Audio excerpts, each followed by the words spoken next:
Patriotas. Autores: Mario Méndez y Ana María Yúa. Prólogo. ¿Por qué seguimos recordando a Manuel Belgrano? Quizá porque a 200 años de su paso por este mundo nos haya dado una forma distinta de mirar. Belgrano era un hijo de su tiempo. Por su clase social privilegiada tuvo acceso a una buena educación, a las luces de su siglo. Su destello particular, su impronta, fue ponerse al hombro una revolución para que esas luces estuvieran al alcance de todos. Como ya sabemos, Belgrano creó la bandera, pero también defendió lo mejor que esos colores representan: la educación pública y gratuita, la integración de los pueblos originarios, a fin de que tuvieran acceso a los mismos derechos que el resto de la población, la instrucción de las mujeres más allá de las primeras letras, el reparto de tierras para que sus nuevos dueños las trabajen, el cuidado y la defensa de la agricultura, la industria y el comercio en el país. Manuel fue un hombre de paz en tiempos de guerra, sensible amigo de sus amigos y hasta de sus enemigos, como Pío Tristán, que fue su buen compañero indiano en la Universidad de Salamanca, pero con quien luego se enfrentó en las batallas por la independencia de América. Pío defendía los intereses del rey de España, Manuel los de los criollos, esclavizados y aborígenes que querían ser libres. El padre de Belgrano había sido un esclavista, un realista acérrimo. Sin embargo, Manuel hizo todo lo posible por ser otro, por ser distinto. Los cuentos que hoy los invitamos a leer recrean, en clave de ficción histórica, dos momentos que sucedieron en los tiempos de la Revolución, que Manuel ayudó a propagar en nuestra tierra y entre sus gentes: el éxodo jujeño y el Congreso de Tucumán. En Los Patriotas Decididos, Mario Méndez nos relata con su especial sensibilidad para narrar acciones y aventuras una historia de amor que hubiera sido imposible antes de los tiempos de la Revolución. En Tenemos Patria, Ana María Yúa, con una pluma hermosa, íntima, combina un clima cálido, casi de entrecasa, con las reflexiones del nuevo mundo que Belgrano les acerca a los protagonistas, luego de la sesión secreta en la que participó y que terminó de consolidar la independencia del país. Ambos cuentos resaltan una de las intenciones más nobles de la época: la lucha por la abolición de la esclavitud, la intención de compartir un país más allá de la etnia, la clase social o el género. Recordamos a Manuel Belgrano porque aquella revolución que comenzó hace más de 2 siglos todavía sigue adelante. Autora Laura Ávila. Los Patriotas Decididos, una historia de amor revolucionario. Mario Méndez.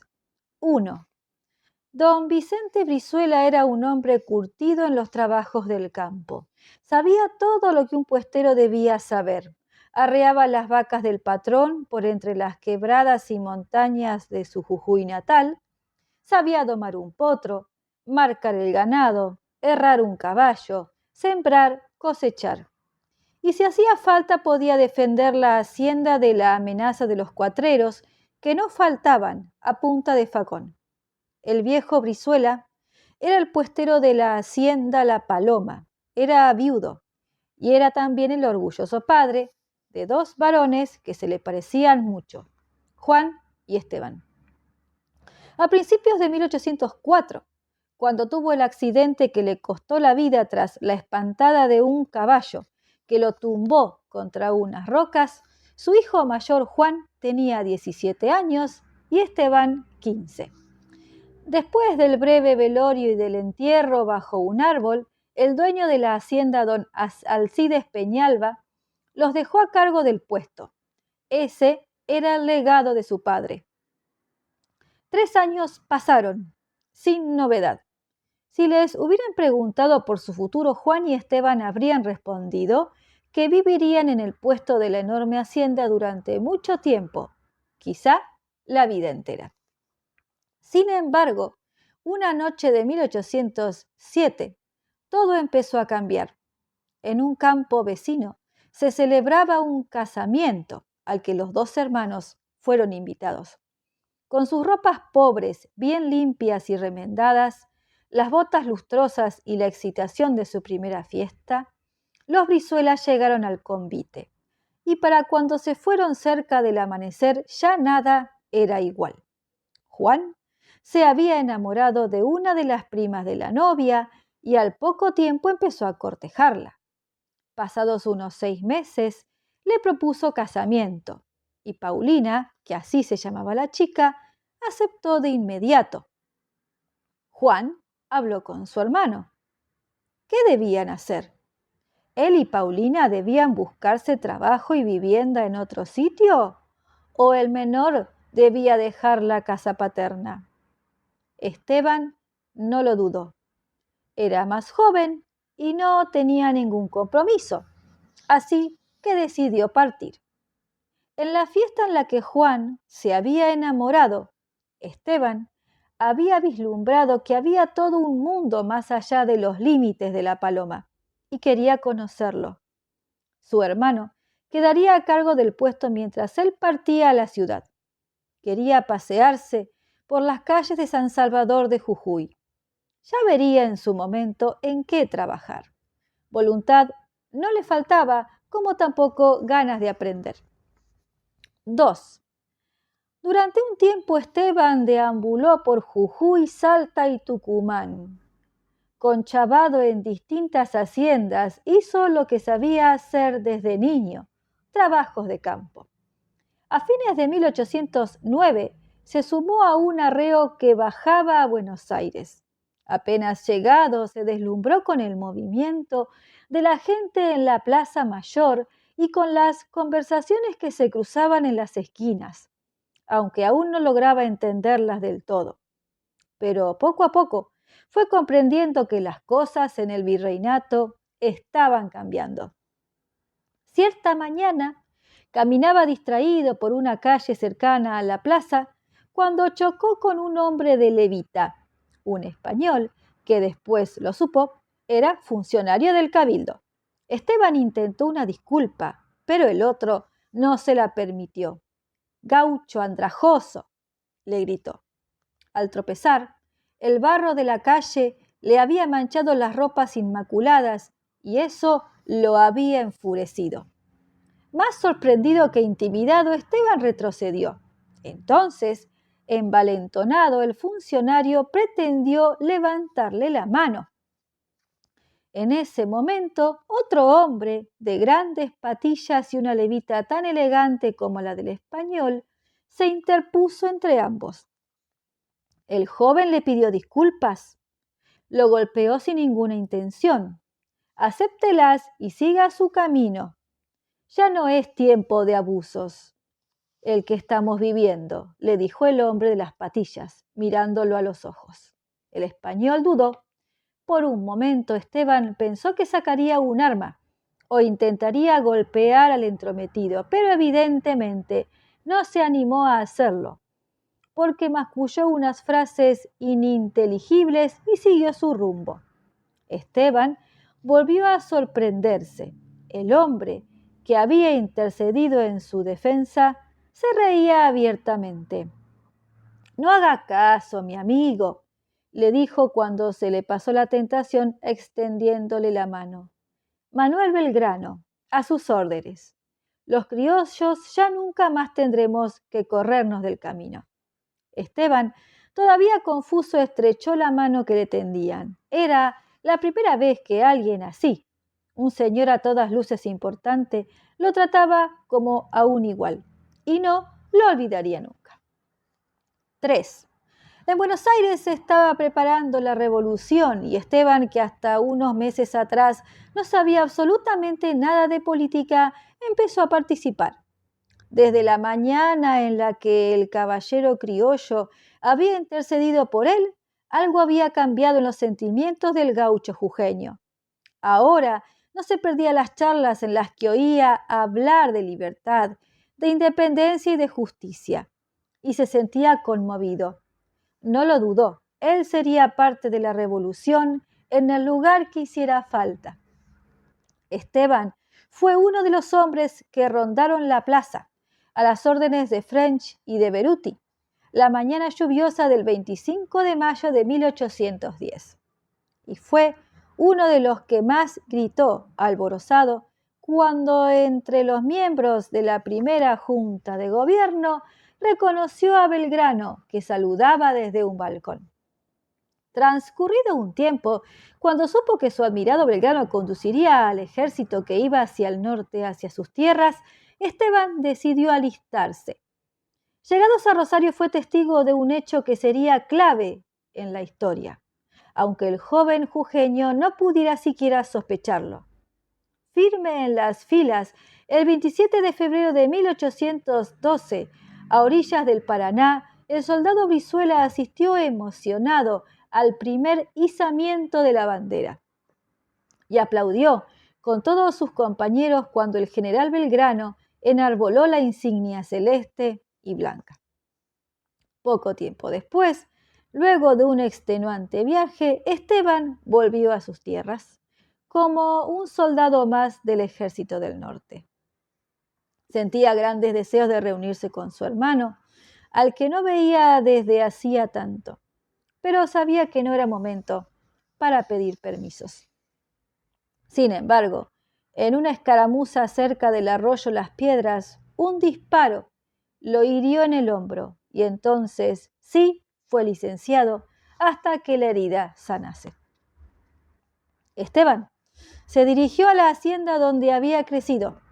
Como correspondía, no fue directo a su rancho, sino que pasó primero por la Casa Grande, la residencia de don Alcides Peñalba y su familia, a presentarle sus respetos al patrón. Su gesto, sin embargo, no encontró eco en el hacendado, que no solo no lo recibió, sino que hizo intencionadamente una serie de comentarios despectivos sobre los salvajes revolucionarios porteños. El joven soldado comprendió que a don Alcides, criollo poderoso que se había enriquecido durante el virreinato, no le gustaba nada lo que estaba pasando en América. Antes de seguir su rumbo hacia el rancho donde había crecido, paró a tomar agua del pozo que estaba en el patio trasero, junto a la cocina. Pensaba refrescarse y continuar de inmediato, pero apenas se asomó por la ventana, cambió de idea. En la cocina, una muchacha a la que había conocido de niña iba y venía con el mate. Se la quedó mirando. Diamantina, la cebadora, la esclava que Esteban había visto aprendiendo las labores domésticas años atrás y que por ese entonces tendría unos 15 o 16 años, se había convertido en la mujer más bella que hubiera visto nunca. Con el sombrero en la mano y una sonrisa abierta entró a la cocina y pidió un mate. Miraba a la muchacha con disimulo pero con insistencia. En un momento le pareció que ella le devolvía las miradas, con picardía. Después de los mates, saludó y se retiró. Cuando subió al caballo, vio que Diamantina caminaba hacia él con un último mate espumoso, el del estribo. No era costumbre que una esclava se acercara a una visita para llevarle ese mate final. Era una libertad que la muchacha se había tomado y que Esteban correspondió con una gran sonrisa. De fondo, mientras se alejaba al trote de su alazán, lo acompañaron los rezongos de Olinda, la negra, que daba las órdenes en la cocina. Por el tono de voz de la mujer, Esteban temió que la osadía pudiera costarle cara a Diamantina. 4. Paulina y Juan lo recibieron con sorpresa y alegría. Apenas se soltó del abrazo de su hermano, Juan corrió al rancho a buscar a su pequeño, al que habían llamado como el abuelo. «Este es Vicente, tu sobrino», le dijo Juan orgulloso. «Y si el crío que viene en camino es mujer, se llamará Jacinta, como mamá», anunció sonriente. Paulina se ruborizó. Recién entonces Esteban comprendió que su cuñada estaba otra vez embarazada. Durante la cena, Juan quiso saberlo todo sobre las andanzas de su hermano menor. Por qué pueblos y provincias se había andado, qué trabajos había hecho, qué cosas había visto que él quizá nunca vería. Esteban le contó de los caminos polvorientos, de los pueblos y ciudades que había recorrido y sobre todo de Buenos Aires. Le habló de los cafés, de la Plaza Mayor, de los barcos anclados en la costa y, claro está, de la Revolución. «En cuanto se me cure el hombro, hermano», le dijo, «vuelvo al ejército, ese es mi lugar». A Juan no pareció gustarle mucho la idea, era un hombre de paz, tenía un niño pequeño y otro por nacer, y si bien creía en la libertad y en la independencia, no estaba dispuesto a dejar su lugar de trabajo para tomar las armas. «Cada cual lucha desde su puesto», le dijo Esteban, para zanjar la discusión. «Tal vez un día tengas que pelear por la patria, desde acá mismo». Juan asintió. Ninguno de los dos hermanos podía saber que las palabras de Esteban eran premonitorias. Después de la cena, cuando el matrimonio se retiró a dormir, Esteban salió a caminar por el campo que tanto conocía. Tenía la cabeza y el corazón divididos. Por un lado, lo llamaba la lucha. Por el otro, un par de ojos muy negros y una sonrisa pícara le hacían cosquillas en el pecho. Suspiró y se sorprendió a sí mismo. Ponerse a suspirar en la noche, bajo las estrellas, no parecía muy propio de un curtido soldado. «En todo caso», se dijo con una sonrisa, «tal vez sí suspiraran así algunos combatientes, los enamorados». 5. Casi 2 semanas se quedó Esteban en la hacienda. Cada vez que podía, cuando apenas clareaba al atardecer o durante las noches, rondaba la casa grande en busca de Diamantina. Y ella, que lo correspondía, casi siempre encontraba una excusa para dejar su puesto en la cocina y encontrarse furtivamente con su enamorado. A los besos y los abrazos, Esteban sumaba las charlas con las que pretendía que su enamorada, nacida esclava, se convenciera de que no lo sería por siempre. Él estaba seguro, le decía en cada encuentro, de que en cuanto la revolución se afianzara, terminaría definitivamente con la esclavitud, como estaba terminando con los abusos que sufrían los criollos. La libertad era un derecho, su derecho, afirmaba Esteban. Y si no la conseguían por las buenas, la tomarían por las malas, tal como planteaban los más fervientes revolucionarios de 1810. Diamantina oía las palabras de su amado con una tibia esperanza, que muchas veces se tornaba escepticismo. Le costaba creer que los blancos, criollos o españoles por igual, fueran a terminar con la esclavitud. Cuando ella le decía esas cosas, Esteban se ofendía, protestaba que él la quería y que estaba dispuesto a todo por ella. Solo entonces Diamantina aflojaba su desconfianza, le echaba los brazos al cuello y le decía que sí, que juntos serían libres. 6. Una vez recuperado, Esteban anunció que se iba. Primero se lo dijo a su hermano y luego a Diamantina, que lloró al escucharlo. En San Salvador lo esperaba el general Belgrano con el ejército del norte, al que debía volver. A su hermano le dijo que había que asegurar la revolución. A Diamantina, que para ser felices primero tendrían que ser libres. Esteban se reincorporó a su batallón, pero no le fue fácil. Al oficial a cargo no se le escapaba que había vuelto algo cambiado y se permitió dudar de la voluntad del soldado Brizuela. Esteban no dijo nada. Sabía que tendría la oportunidad de demostrar su valor y la ocasión le llegó a los pocos días. Desde el Alto Perú bajaban las fuerzas criollas comandadas por Eustoquio Díaz Vélez. Estos hombres, que habían sufrido la derrota de Huaqui, que llegaban enfermos, mal pertrechados, algunos hasta descalzos, se mostraron capaces de seguir peleando y contagiaron su fervor a los soldados más jóvenes. Esteban pidió autorización y con su propio caballo, su sable y su fusil de chispa se sumó al cuerpo de los patriotas decididos, al mando de Díaz Vélez.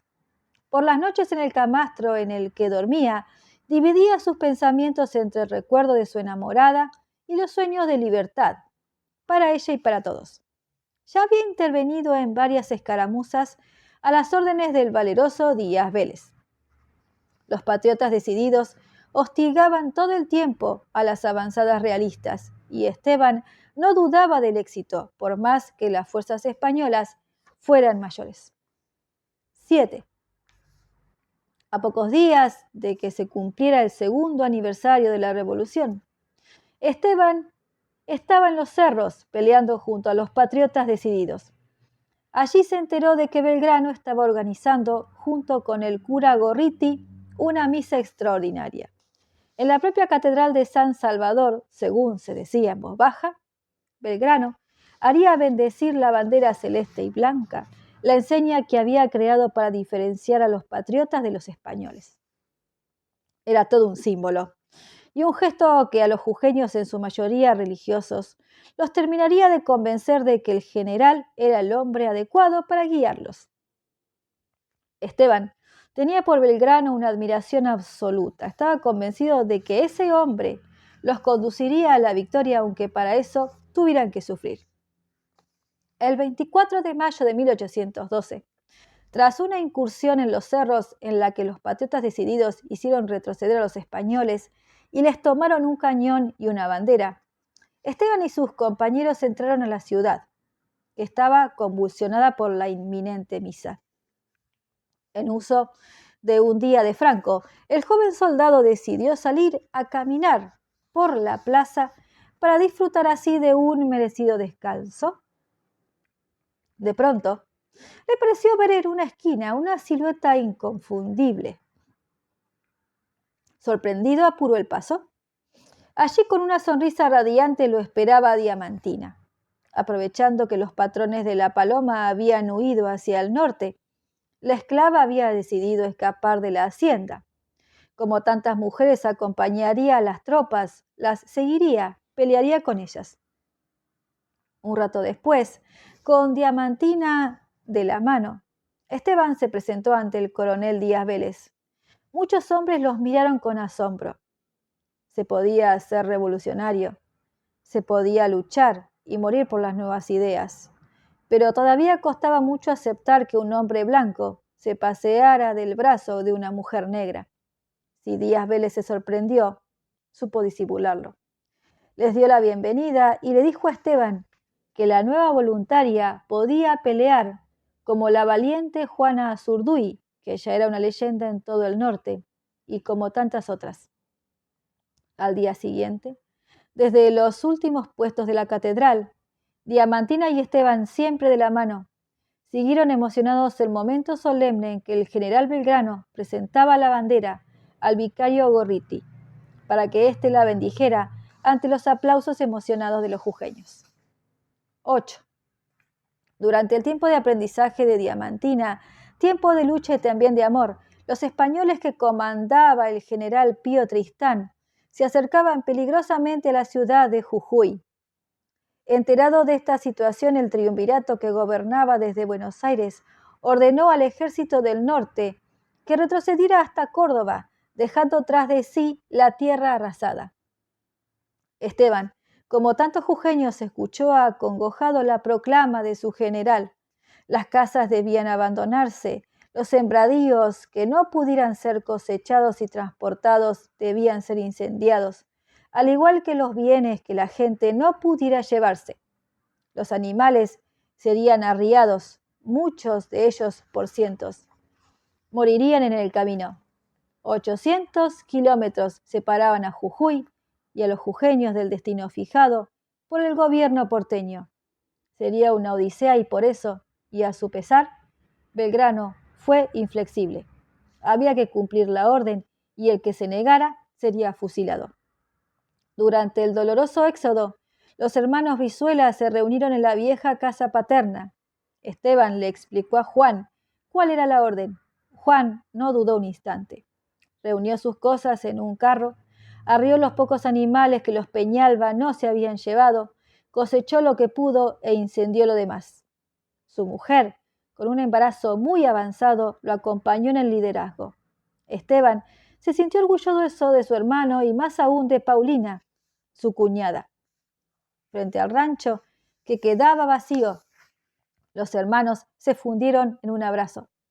Juan, su mujer embarazada y su pequeño hijo, como tantos otros jujeños, formarían parte del durísimo éxodo. Esteban y Diamantina, con los jinetes de Díaz Vélez, cuidarían la retaguardia. Tras 10 días de marcha forzada, la retirada se detuvo. Esteban oyó sorprendido la orden del coronel Eustoquio Díaz Vélez. A las orillas del río Las Piedras, los patriotas decididos y otros valientes que formaban la retaguardia del éxodo darían batalla. Ese era un punto muy favorable para resistir y lo aprovecharían. Apenas las tropas españolas asomaron frente al río, fueron sorprendidas por la caballería de Díaz Vélez. Esteban peleaba preocupado por su mujer, que tenía ese día su bautismo de fuego. Sin embargo, cuando la lanza corta que manejaba Diamantina interceptó la espada de un español que lo atacaba y luego lo derribó para siempre, Esteban comprendió que ella ya era un soldado más, una combatiente a quien podía confiarle la vida. Pocos días después, el éxodo llegó a Tucumán. 3 enviados de la ciudad pidieron entrevistarse con Belgrano. El general, que tenía muy presente el triunfo de Díaz Vélez en Las Piedras, decidió entonces aceptar lo que los enviados le pedían. Desobedecería la orden de bajar a Córdoba y junto a los tucumanos daría batalla. La importante reunión ya terminaba cuando un alboroto los sorprendió. Alguien gritaba cerca del comando que una de las jujeñas que habían marchado tantos kilómetros acababa de parir a un varón. Y la comadrona decía que la madre había pedido que el chico se llamara Manuel en homenaje al comandante. Conmovido, Belgrano decidió que sería el padrino del pequeño Manuel Brizuela, y también que esa era la última señal que enviaba la providencia. Ya no quedaban dudas, tenían que combatir. 9. El 24 de septiembre de 1812, 9 días después del nacimiento de Manuel, las tropas de Belgrano dieron cara al ejército de Tristán, que los doblaba en número. La caballería a cargo de Díaz Vélez ocupaba el flanco izquierdo de las tropas de Belgrano. Entre los jinetes que cuidaban ese flanco se formaban los hermanos Brizuela, junto a Diamantina, por supuesto. La batalla duró 2 días terribles. Una carga de caballería comandada por el coronel Juan Ramón Balcarce causó la primera desbandada del ejército español, que sin embargo se rehizo y en un determinado momento avanzó sobre el centro de las tropas criollas, confundiéndolas y tomando prisioneros. Desde su lugar de lucha, los hermanos y la joven muchacha, al mando de Díaz Vélez, participaron de la toma de cañones y armas abandonados por los españoles. También fueron testigos cuando la batalla se tornó desfavorable, de un suceso al que muchos consideraron milagroso. Una enorme manga de langostas apareció de improviso, confundiendo por igual a españoles y criollos. Sin embargo, cuando los criollos vieron que eran los españoles los que, sorprendidos, perdían sus lugares, sus armas y pertrechos, decidieron que las langostas también estaban peleando por el ejército revolucionario y redoblaron los ataques. Juntos, patriotas y langostas pusieron en fuga a buena parte de las tropas realistas. Al final de la segunda jornada de lucha, el triunfo de Belgrano y sus patriotas había sido total. Cubiertos de tierra, heridos aquí y allá, pero a salvo, Diamantina, Esteban y Juan se reunieron con Paulina y todos festejaron en las calles de la heroica Tucumán.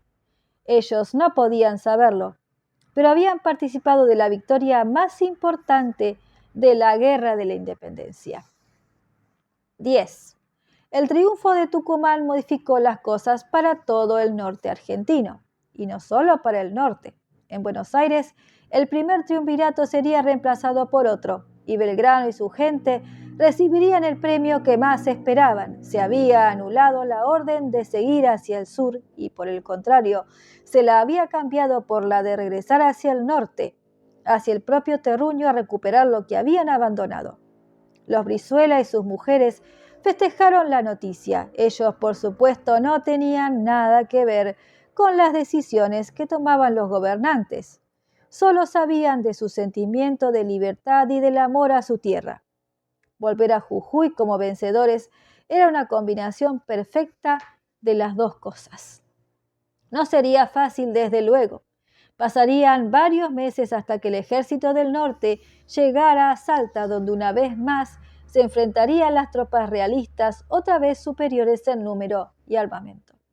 El 20 de febrero de 1813, nuevamente los hermanos Brizuela y Diamantina formaron parte de la caballería de Eustoquio Díaz Vélez.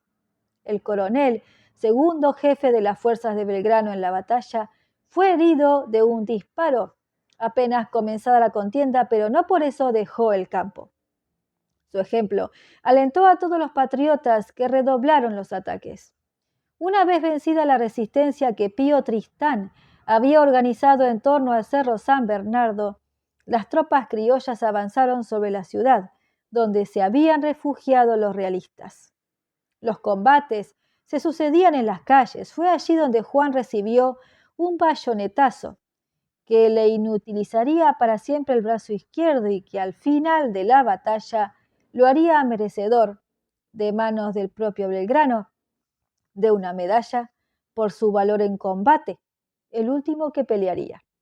Vencidos los españoles en Tucumán y en Salta, el triunfo de la revolución todavía no estaba cerca, pero empezaba a vislumbrarse.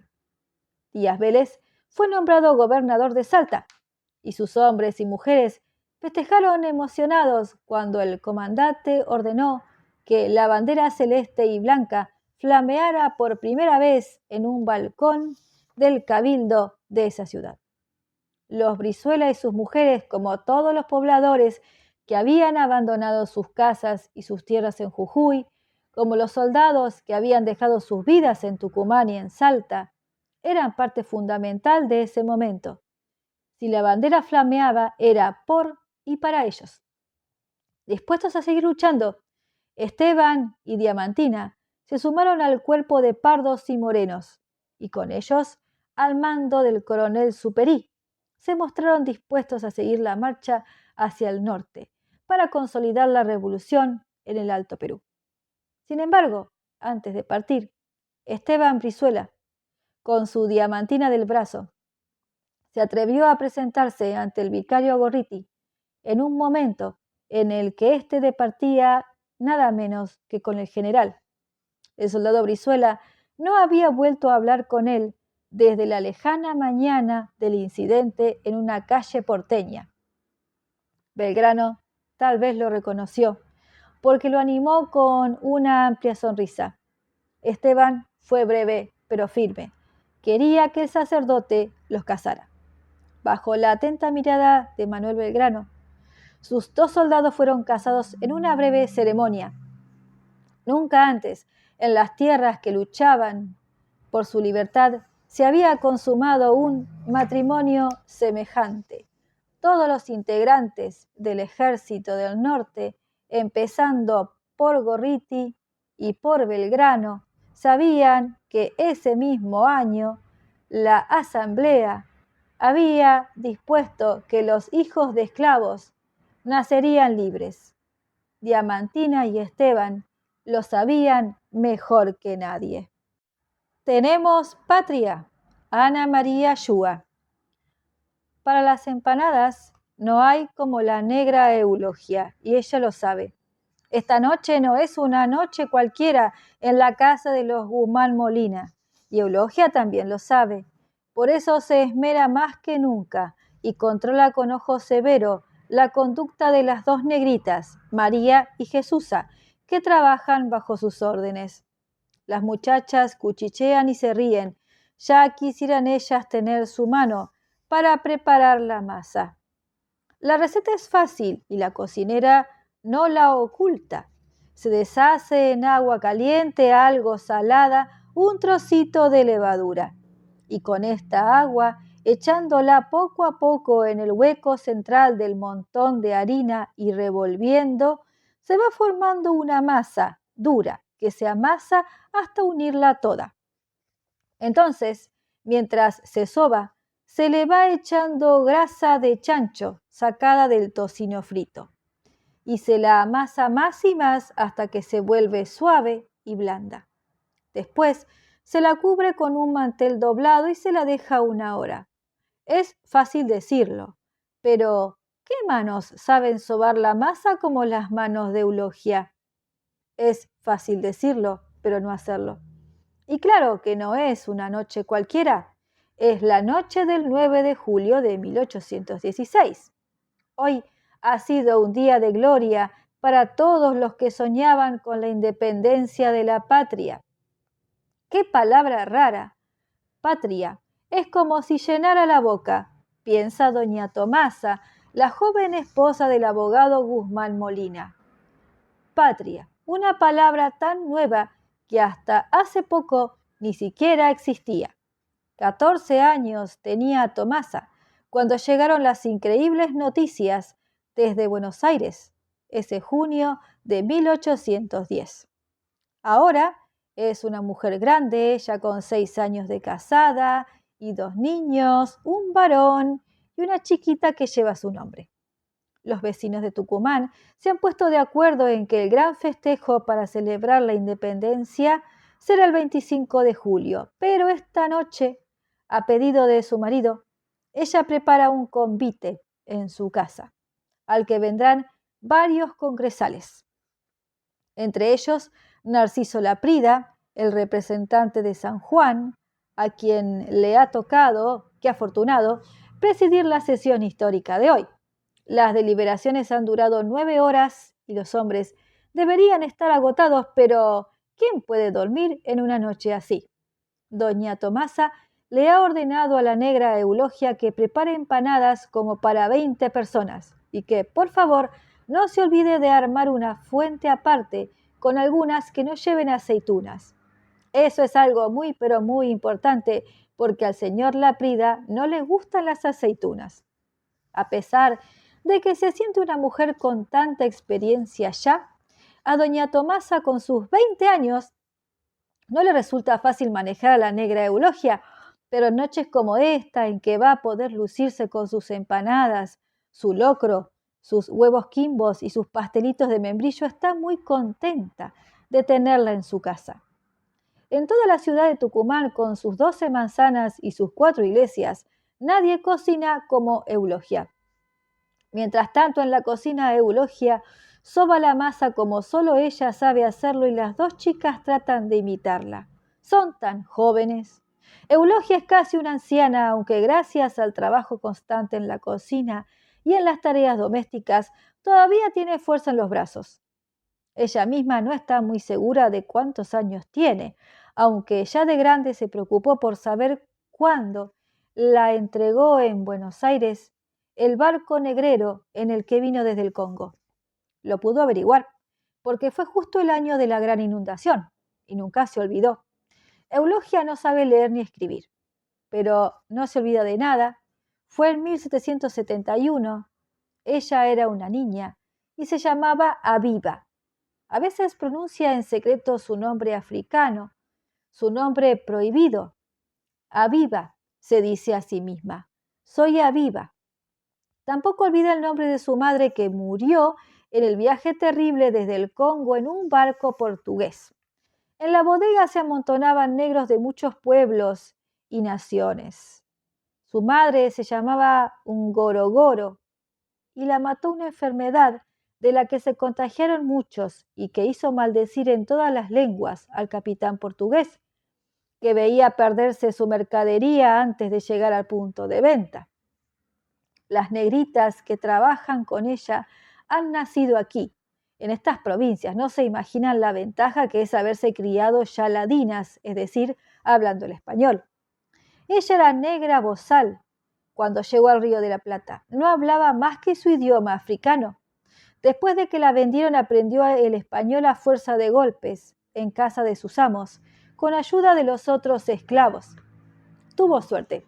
Los serranos trataban bien a la servidumbre. Los esclavos tenían sus habitaciones en el patio de atrás, comían lo suficiente y rara vez se los castigaba con azotes. ¿Cuántos años tendría ella en ese entonces, así como cuentan sus años los blancos? 8, 10.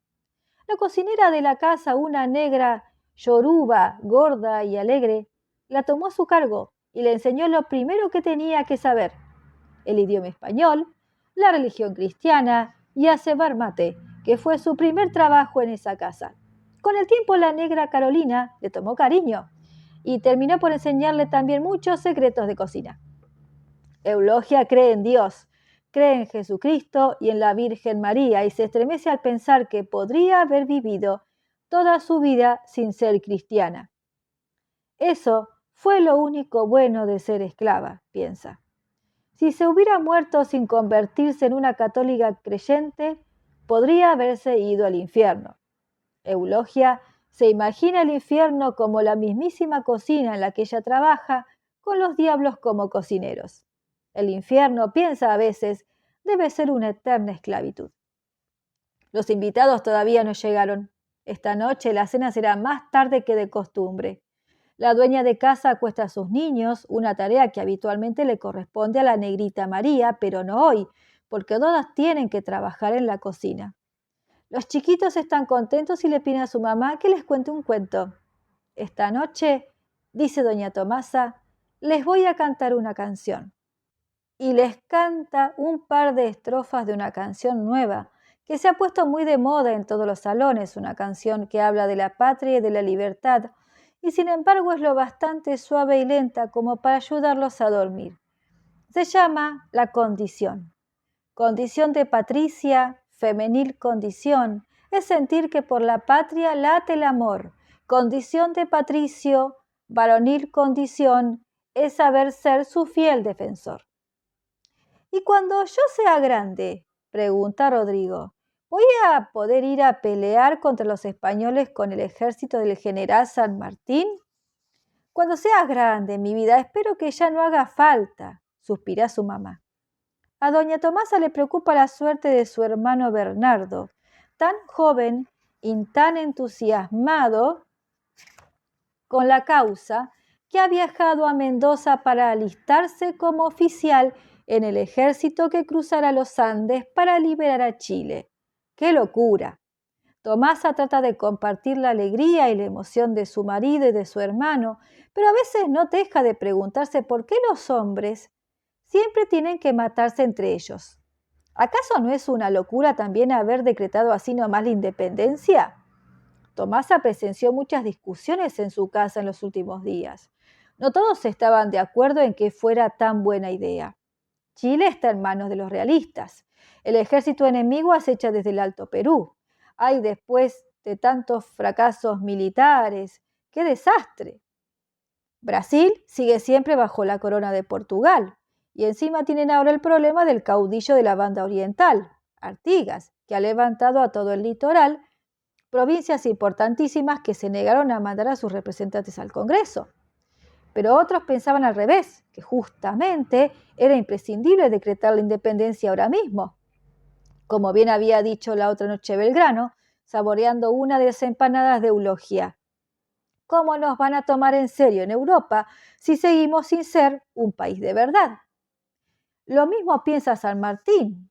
Me escribe desde Cuyo pidiéndome que apuremos todo lo posible la decisión. Como si declarar la independencia fuera soplar y hacer botellas, le contestó el joven Godoy Cruz, representante de Mendoza. No será fácil, pero es más que necesario, insistió Belgrano.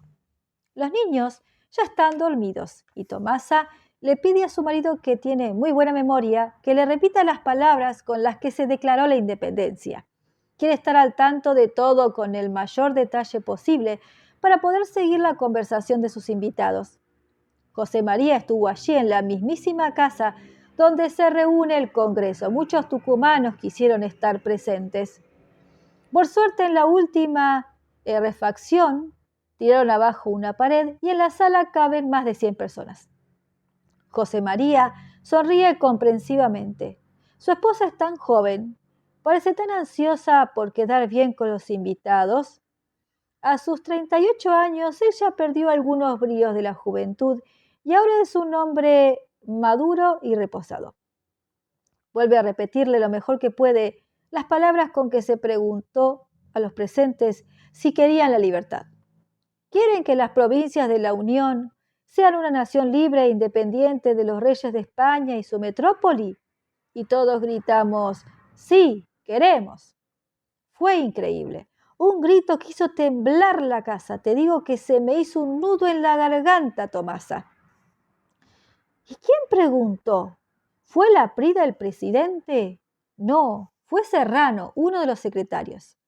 Mientras tanto, se ha producido un pequeño percance en la cocina. Eulogia, perdida en sus pensamientos, se distrajo por un momento y la negrita María no tuvo mejor idea que mezclar la carne cortada a cuchillo con el huevo duro, las pasas y las aceitunas. Una calamidad. Ya deberían estar haciendo el repulgue. No hay tiempo para preparar todo el relleno de nuevo. Eulogia aparta una cantidad y les pide a las muchachas que le ayuden a limpiarla cuidadosamente de todas y cada una de las aceitunas, incluyendo los trocitos cortados. ¿Pero ustedes se dan cuenta de lo que se está festejando hoy?, les pregunta. Cosas de blancos, contesta una. Cosas de blancos que también son importantes para nosotras, insiste Eulogia. ¿O no están contentas de que nuestros hijos nazcan libres, como pasa desde hace 3 años? Sí, muy libres, pero hasta los 20 años se tienen que quedar trabajando para los amos, protesta María, mientras revisa con atención su montoncito de carne. La otra no dice nada, pero Eulogia sabe lo que piensa. Su marido fue comprado por un mendocino que se lo llevó a servir al ejército de los Andes.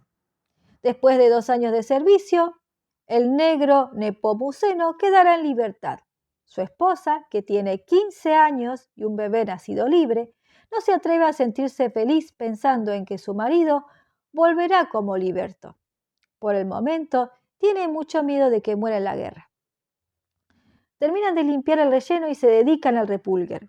Eulogia cuida de que las empanadas sin aceitunas no se mezclen con las demás. Pone a calentar el locro en la gran olla de cobre y le ordena a María que revuelva de vez en cuando. El llamador ya está golpeando. Llegan los primeros invitados. Tomasa y José María van a abrir la puerta. Poco a poco van llegando los demás. Es una noche fría y todos traen sus capas y abrigos que quedan en el recibidor. Pero no hay frío que pueda con el calor de la emoción y la alegría, la sonrisa de las mujeres, las carcajadas de los hombres, la forma en que repiten una y otra vez el relato detallado de los acontecimientos del día. Las negritas pasan con las fuentes de empanadas que todos alaban y devoran. Para el doctor Laprida, por supuesto, la fuente especial sin aceitunas. Una de las mujeres le comenta a otra en secreto que no ha podido convencer a Tomasa de que le preste por un solo día, a la negra Eulogia. Un grupito de hombres conversa sobre la fabricación de carretas, un negocio que funciona muy bien en Tucumán. Y de vez en cuando todos se miran unos a otros, felices y asombrados, como para confirmar que es verdad, que no es un sueño. Ha sido un gran día, un día extraordinario. Somos libres. Somos independientes, tenemos patria. Fue un gran día, sí, pero Eulogia no tiene tiempo para festejar. Todavía queda mucho por hacer. Con ayuda de María y de Jesús tiene que limpiar la cocina hasta dejarla reluciente. Tiene que preparar la leña. Tiene que poner a remojar el maíz para la mazamorra que van a comer de postre al día siguiente. Y tiene que tranquilizar a su agitado corazón empeñado en latir con esperanza y alegría por la libertad de aquellos que son sus amos. Eulogia está convencida de que algo de esa libertad que tanto desean les va a llegar también a ella y a sus hermanos negros. ¿Acaso no le ha dado su hija un nieto libre, tan libre como el viento, como el mar?